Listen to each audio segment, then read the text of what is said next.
Con respecto a Estados Unidos, tenemos una situación al día de hoy en la que los fallecidos ascenderían a 56.000 personas, una tasa de desempleo que crece hasta el 15% aproximadamente, podría llegar a ese nivel. Además de ello, bueno, hay una economía golpeada con un déficit que podría llegar a los 3 billones de dólares. Pero a la vuelta de la esquina también tenemos las elecciones. Entonces, en ese escenario actual en el que se encuentra Estados Unidos, ¿podrías comentarnos, Farid, cómo puede afectar al Perú en el mediano plazo una economía estadounidense que sufre hoy el impacto de la pandemia? Sobre la crisis económica asociada a la pandemia, antes de entrar al tema específico de cómo, digamos, la evolución de la economía estadounidense puede afectar al Perú, sobre la crisis económica asociada a la pandemia habría que decir dos o tres cosas. La primera es que algunos gobernantes como Bolsonaro, López Obrador, Ortega, o Trump en Estados Unidos, para solo referirnos al hemisferio occidental, han planteado directa o indirectamente una falsa disyuntiva. La disyuntiva sería las medidas, como las cuarentenas, que ayudan a contener el número de víctimas mortales producto de la pandemia, son medidas que, sin embargo, tienen un muy alto costo económico. Las medidas que ayudan a minimizar o reducir el costo económico de la pandemia son medidas que elevan el número de muertos. Esa es una falsa disyuntiva, ¿por qué? Porque hay suficiente evidencia para creer que las medidas en el mediano y largo plazo, las medidas que se adoptan para contener la pandemia son a su vez mejores para el desempeño económico futuro en la economía. Hay varios indicios de esto.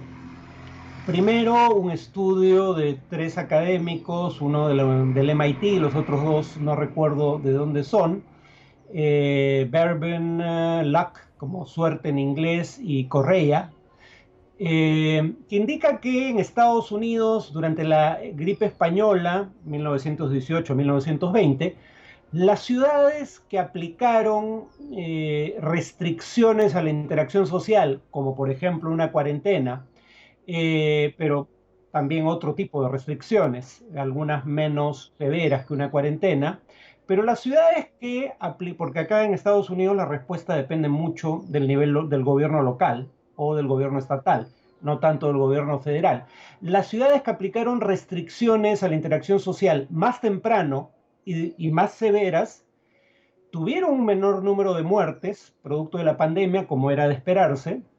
Estos autores dicen que fueron 560 por cada 100.000 habitantes, en contraste con 730 por cada 100.000 que fue el promedio en el resto de ciudades, lo cual no llama la atención porque efectivamente para eso son esas medidas.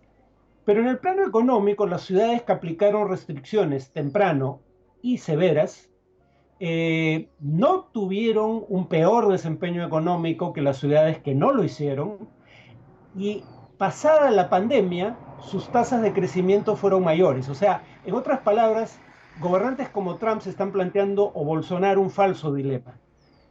Porque dejar que la pandemia siga su curso con restricciones mínimas a la interacción social genera un número mucho mayor de muertes, y es gente que abandona el mercado laboral, genera muchos más contagios. Veamos lo que acaba de pasar en Antamina, en el Perú, donde 210 creo que fue el número de operarios que se contagiaron. Bueno, esas 210 personas no van a regresar al trabajo hasta que superen la enfermedad. Y superar la enfermedad puede tomar más de un mes, o sea, el ausentismo laboral también aumenta. En tercer lugar, hay cierta demanda que va a desaparecer independientemente de lo que pase con la producción. En Corea del Sur no se cerraron originalmente los cines, pero la gente dejó de ir al cine porque entendía que podían ser una vía de contagio. Además, en tanto haya una recesión de gran dimensión a nivel global, la demanda por tus productos de exportación también va a disminuir. O sea, entonces no es solo una cuestión de que se detenga la producción, también se detiene la demanda. El punto es, bueno, y dicho sea de paso, hay un estudio más reciente que sugiere que lo mismo podría pasar ahora, y las estimaciones sobre crecimiento de la economía y del comercio internacional este y el próximo año Fondo Monetario Internacional y de la Organización Mundial de Comercio, son proyecciones que son optimistas en tanto se cumpla una condición, y ambos tienen la misma condición, que la pandemia desaparezca en la segunda mitad del año 2020, o sea, del año en curso. Si eso no ocurre, sus estimaciones se vuelven mucho más pesimistas. Entonces, todo el mundo asume que primero hay que contener la pandemia y luego preocuparse del nivel de actividad económica. Digamos, hay que hacerlo simultáneamente, pero la prioridad es controlar la pandemia, incluso para efectos económicos. ¿Cómo afectaría a Perú? Bueno, yo me preocuparía más de China que de Estados Unidos. China ya es nuestro primer socio comercial, Estados Unidos es el segundo, pero además la demanda china de ciertos productos de exportación peruanos, como el cobre, es tan grande como proporción de la demanda mundial que el precio internacional del cobre depende más de la demanda china que de la demanda estadounidense. Entonces, si a China le va mal, no solo compraría menos cobre, sino que ese cobre lo venderíamos a precios más bajos. Pero también nos afecta lo que pasa en Estados Unidos, porque es nuestro segundo socio comercial, porque probablemente todavía siga siendo, aunque no tengo las cifras, una fuente de inversión extranjera directa en el Perú más grande, o de capitales en general más grande que China, no solo por lo que representa la economía norteamericana o estadounidense, sino también por el poder de decisión que Estados Unidos tiene en entidades multilaterales como el Banco Mundial, el Fondo Monetario Internacional, el Banco Interamericano de Desarrollo, en algunas de las cuales tiene poder de veto en cierto tipo de decisiones, en el turismo, pero no solo procedente de Estados Unidos.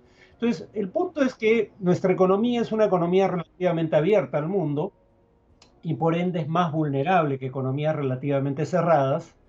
Gracias a que somos una economía relativamente abierta, hemos crecido a tasas más altas que economías relativamente cerradas.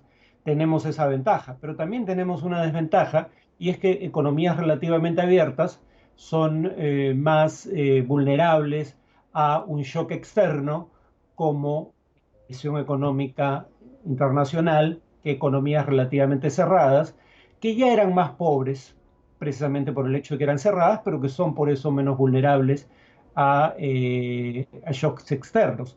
El mejor ejemplo probablemente sería Corea del Norte, ya que hablábamos de ese caso.